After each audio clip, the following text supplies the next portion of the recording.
Видеодо кичинекей 1 жашар бала да, ойноп больницага жаңы келген күнү. Бул бала азыр биз менен жок. Меники Министерство здравоохранения өзү алым кадыр бешенали ишке эмес меники. Сизге дагы эмес. Недер Адышевич. Меники негизинен эле уже кайрылуум ушу өзү врачтарга, реаниматологдорго, негизи эле врач жаатындагыларга болду да. Эмне мынча адамгерчиликтүү эмес болуп калдыңар? Эмне болду силер менен?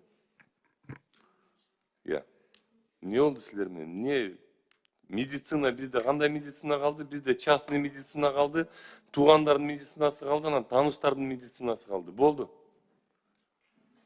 Башка эчтеке жок. Эмне болду силерге? Силер мындай клятва Гиппократа, ушул нерсенин баарын унуттуңар. Мен түшүнүп атам. Маянаңар аз, айлык маянаңар аз. Анда кеткилечи айланайын.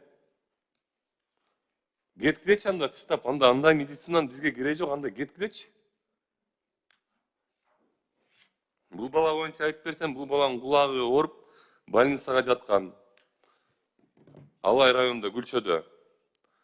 Кызамык менен ооруган бир бала менен чогуу жаткырып коюшкан, болду. Всё.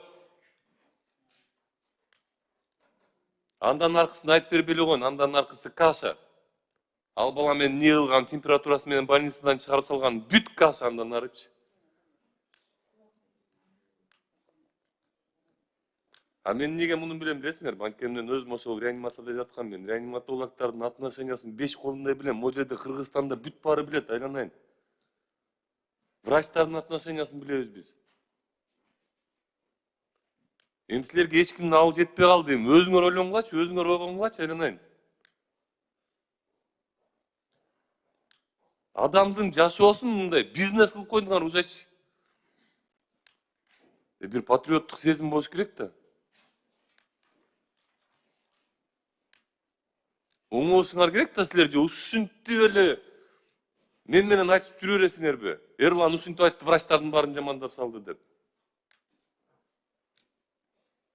Видео тарткыла, дагы видео тарткылайм мен артыман. Мен Марстан келгем да. Токтотпойсуңарбы врачтар, реаниматологдор, особенно силерге биз балдарыбызды бергенде биз жан дүйнөбүздү беребиз силерге, айланайындар.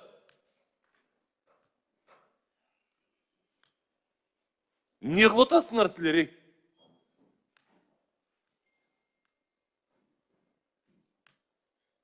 Что вы делаете вообще? Эмне кылып атасыңар? Да канча бала өлүп, эмне мындай материал эле кылып калдыңар го, айланайын бизде. Мен түшүнөм, жумушуңар оор, айлык маянаңар аз, баарын түшүнөм мен. Өзүмдүн примерим менен айтайынчы, мен жумушум силердикинен жеңил эмес.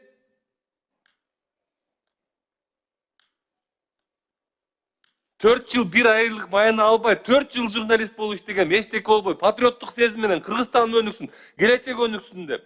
Ошо силердин эле балдарыңарды ойлоп. Эмне болуп атасыңар? Канча болот ушул? Канча мы сколько с этим будем бороться? Сколько это будет продолжаться? Канча бала өлүш керек силерге? Мындан аранда өлгөн балдардын сүрөттөрүн бир жерге чыгара алам силер көрүп турганда, илели бирден врачебный ошибка менен өлгөндөрдү. Жан талашып жаап жашырасыңар аз, билем го мен силерди, айланайын. Жан талашып жаап жашырып, ата-энесине барып турсуңар бул баланын. Кыргызстанда эле жашайбыз го, ушул сөздөрдү эмнеге ушул жерде сүйлөшүшүбүз керек? Жашынакка карап койсоңор болот эле го бир баланы.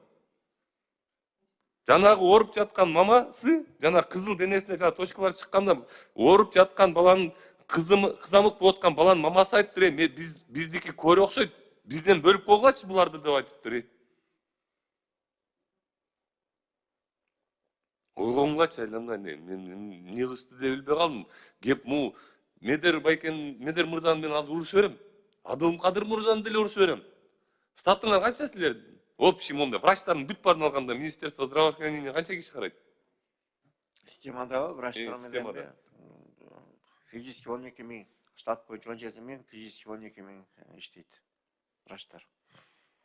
Мына эгер силер бизди ойлонуп, эгер силер ойгонбосоңор, булар 12 миң адамды баары контролго ала албайт. негизинен эле бир нерсе ушул айтып атам, бир нерсени ойлонгугачы, бизде акча бермейинче, таанышың болбосо же болбосо частный клиника бармайынча калганыңар кыймылдаңар келбей калды.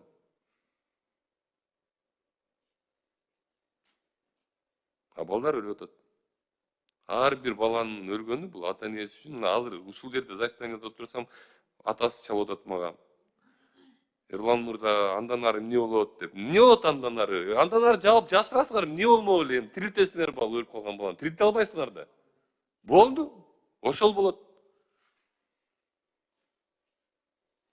Дагы бир жолу суранам силерден, врачтар, кичине патриоттук сезимдер, кичине эле ойготкулачы, айранан акчанын артынан куудуңар, бүттү, жетет. Күндүзү, итак эле күндүзү жарым күн немеде иштеп атасыңар да, кечинде жарым күн бар туруп, түштөн кийин бар туруп частный клиникада иштеп атасыңар. Дарыларды жазып берип атканда итак эле тиги немелер менен, фармацевттер менен сүйлөшүп алып жазып берип атасыңар. Анализдерди сдавать эткенде дагы ошо анализдерди алган жерлер менен сүйлөшүп, эми дагы эмне кылыш керек айланайын силерге? Рахмат. Ойгонгачы айланайын. Эрлан Калчырович, рахмат. Туура маселени көтөрдүңүз.